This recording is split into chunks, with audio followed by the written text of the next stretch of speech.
Here on my channel, I talk a lot about Dijon, the lovely French city I've lived in since 2008. But there's another city a little over an hour away that has recently outranked Dijon in terms of overall quality of life. So I came here to try to learn more so that I could share what I learned with you. Come with me today as we explore the city of Besançon so we can compare the two and see how Besançon stacks up to my adopted city of Dijon. Not just for a short visit, but for a place to actually live. Even though Besançon may be less well known than Dijon, it really does rank well in terms of overall comparisons. Like this comparison from the website Ville de Rêve, whose entire vocation appears to be to rank the best cities to live in France. Besançon is currently ranked second in the large and medium city category, behind only the much more expensive Annecy. And Dijon ranks 7th in this list. Still a respectable spot, but behind Besançon nonetheless. I'm Suzi, I'm American, and I've been living in Dijon since 2008. And I love living in Dijon. I've talked about it extensively here on my channel. But I always try to point out in the videos that I make about Dijon that I'm sure that there are other cities in France that are on par with Dijon, that are just as pleasant and just as nice of places to live as Dijon. And one that immediately came to mind in terms of a comparison for me anyway, was Besançon. Besançon is sort of Dijon's rival. It's also located here in eastern France, although closer to the Swiss border, and it has a population of about 120,000 people. Why are Dijon and Besançon rivals? Well, you have to know a little bit about the history. If we go back to recent history, just to 2016, that was when the two regions of Burgundy, so Bourgogne in French, of which Dijon is the capital, merged with the region of Franche-Comté, the capital of which historically has always been Besançon. So in 2016, these two regions merged to create one region called Bourgogne-Franche-Comté. And Dijon is, in fact, the administrative capital of this new, larger region. I think when Dijon was chosen over Besançon as the capital of the new, bigger region, Bourgogne-Franche-Comté, it ramped up the rivalry a little bit. But I would consider it more of a friendly rivalry than anything else. So just a little note on pronunciation. So the city is Besançon. And because of the CD, the little hook under the C is actually pronounced like an S, like in other French words, for example, like garçon. So Besançon. So it's not a hard C like in other French words. For example, the city of Mâcon. The C in Mâcon does not have the CD, so it's not pronounced like an S, it's pronounced like a hard C.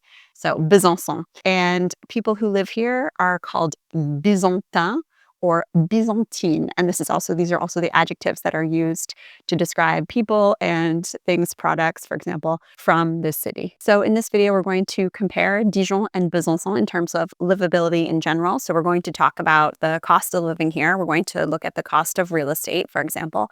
We're also going to talk about other factors like walkability and air quality, connectivity to other big cities.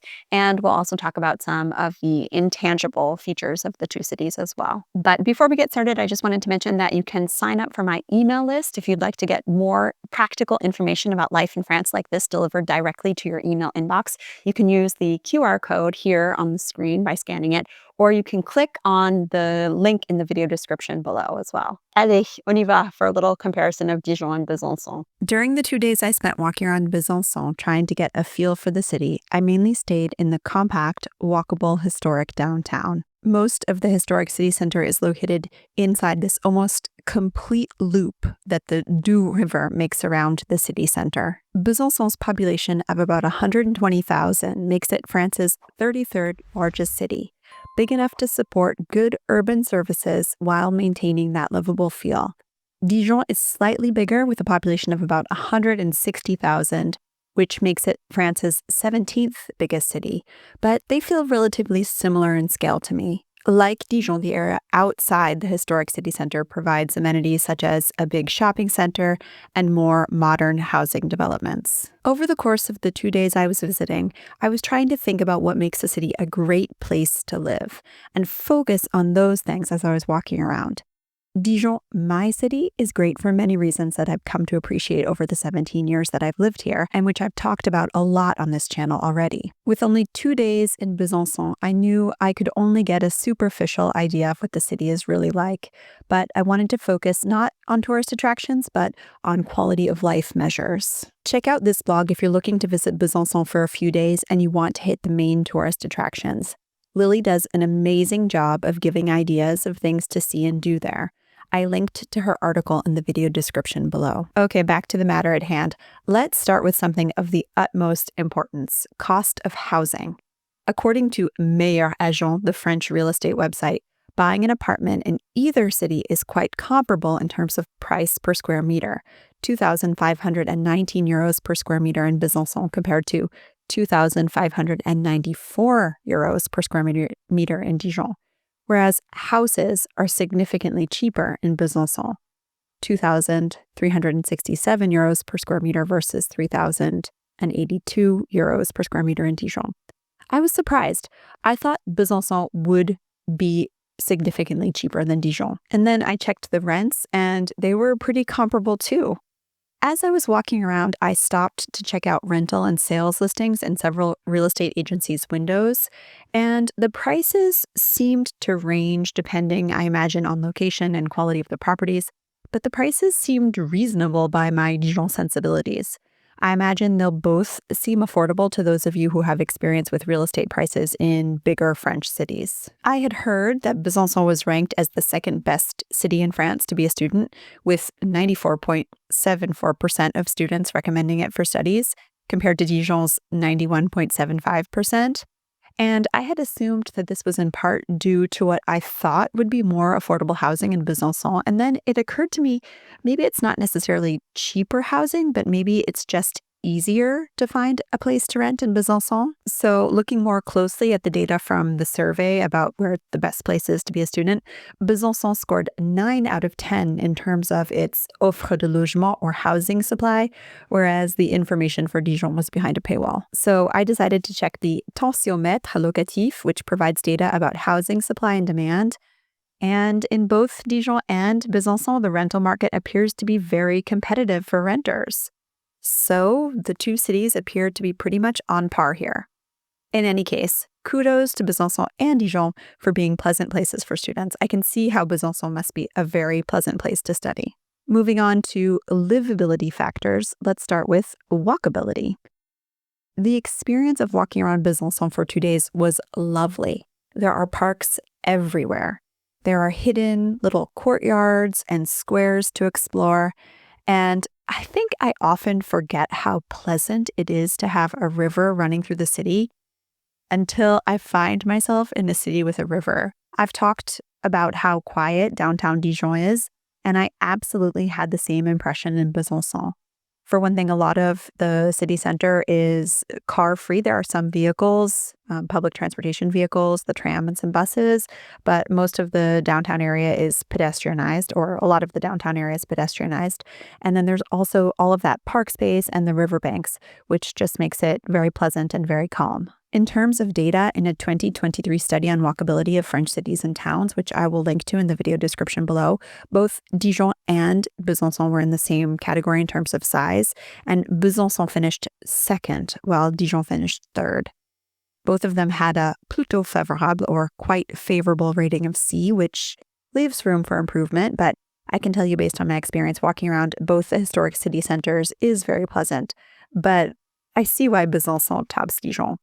It's the river. I saw lots of people jogging and biking along the river, as well as just kind of hanging out and relaxing. And so I think I have to give Besançon the edge here. Moving on to public transportation. In Besançon, their city transport system is called Genco, or Genco, which provides bus and tram services and appears to manage the bike share program as well. The prices are similar to Dijon. I hopped on the tram at one point to try it out, and I was able to pay with my debit card right in the tram, the same way that you can pay for the tram here in Dijon. In terms of public transportation, I found the cities to be quite similar. Besançon has a new tram system, like here in Dijon, but in Besançon, the entire public transportation system is free for everyone on Saturdays, and for everyone age 14 and under all the time. That's amazing. I love the tram here in Dijon, and I was equally charmed by the tram in Besançon. It's so cute, and it was often tastefully adorned with info about events that are going on around the city. The one thing I couldn't get over was how the tram in Besançon seemed to gracefully add a modern element to the attractiveness of the city. The tram in Besançon crossed the river over several bridges, but this spot in particular totally transfixed me. I loved watching the tram cross the river among these trees. We don't have anything comparable here in Dijon. Our tram crosses a few bridges, but never this beautifully. I was very impressed. I noticed they have a bike share program here as well called Velocity, and it's even possible to choose an electric bike among the public bikes in Besançon. Granted, with all the hills in Besançon, having access to electric assistance surely makes biking around so much easier. We have public bikes in Dijon called Velocity, but none of them are electric. Plus, in Besançon, I noticed the same city's car-sharing system that we have here in Dijon. I don't know how satisfied the Byzantins and the Byzantines are with their public transport system and with their bike infrastructure, but assuming the system works well and serves much of the city efficiently, I might have to give Besançon the point here as well. Byzantins, Byzantines, let us know in the comments below what you think of your public transportation system. In terms of air quality, I have an update on Dijon's ranking. I just recently did a video in which I talked about how Dijon was ranked 3rd in France for air quality. Well, I was just searching for that same data to compare to Besançon for this video, and it seems a new data set was just published last week, and Dijon is no longer so close to the top.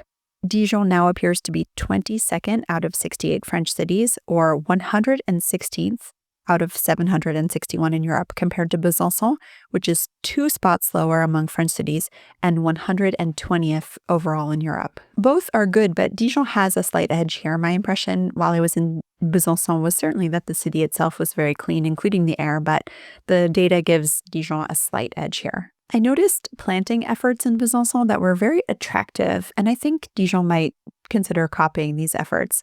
Dijon has been trying to plant more trees, I think, in an effort to improve air quality, especially downtown, but maybe they should consider these types of urban planting initiatives as well. In terms of accessibility to the rest of the world, in terms of international travel, Besançon faces the same challenge as Dijon. The nearest commercial airport is Dole, which is about 31 miles away, which is actually sort of right in between Dijon and Besançon. And there are very few flights out of Dole anyway. For more international departures, there are Lyon, Geneva, Zurich, and Paris airports, which all require significant travel from both Dijon and Besançon. So I would have to say that's a tie. However, the train connectivity to Besançon is excellent. There is a train station right in downtown, basically, called Besançon Viette, with many local trains. When I was there, this regional train was leaving for Dijon. And I played around on the ticket distributor to see how I could get to Lyon and Paris and Marseille from Besançon Viette, and all of those trips passed through Dijon. However, there's a second TGV, or high-speed train station, right outside of town, and there are many more direct trains to lots of very appealing destinations like Strasbourg, Paris, Marseille, Nice, Montpellier, and even Frankfurt. Moving on to intangibles. The local people here are reputed to be extremely friendly, and I can confirm that the people I interacted with while I was there were very friendly, and the Byzantine people that I've met during my time living here in France have also been very kind. Both cities have central covered markets. Besançon's wasn't as busy as what I'm used to in Dijon, but it was charming nonetheless. The market also spread out onto this central square, Place de la Révolution, where other vendors were also selling their goods. And Besançon has several impressive museums, but according to what I saw, you have to pay to visit them, whereas all of the museums in Dijon are free. There are great concert venues in Besançon as well, including La Rodia, which is right on the river. I've been to a concert there before. It's amazing. Here in Dijon, we have nice concert venues too, but again, nothing that's as spectacular in a sense as what they have in Besançon, thanks to the physical beauty of the city. I noticed signs for a free summer concert series going on in and around Besançon, and of course, There's the famous Citadelle, which you also have to pay to access, but which I have visited several times over the years, and it is fascinating, fun, and beautiful. It's probably a toss-up here as well, but I might give Dijon the point since the museums here are free. So how do these cities compare? Here's my honest take. I would suggest that you really consider Besançon if you prefer a slightly smaller, more intimate city feel, or if you prefer natural beauty, gorgeous, lush, mountainous backdrops and a lovely river running through your city, for example, over architectural wonders, which is really Dijon's strength. And I would choose Dijon if you prioritize better air quality, for example, or if you want to be in the regional administrative capital. My personal takeaway is that I had a great time exploring Besançon. It reminded me that there are treasures close to home that I still need to continue exploring around here as well. I could absolutely imagine living in Besançon myself. And for anyone who may be thinking about spending an extended period of time in France, Besançon offers great value without sacrificing quality of life and might be worth taking a closer look at if what I've shown you appeals. Let me know if there are any other French cities that you would like me to compare. Let me know in the comments below. Also, I'm curious, what other cities are you considering moving to here in France or visiting for a longer period of time, for example? Also, just another quick reminder to sign up for my email list by using the QR code here or by clicking on the link in the video description below if you'd like to receive more practical information about life in France delivered directly to your email inbox. And if you want more information on Dijon, the city that I've lived in for over 17 years, I have a whole playlist here on my channel that you can check out. There's lots more information about Dijon, so check that out as well. Thank you so much for watching today, and until the next time, à bientôt!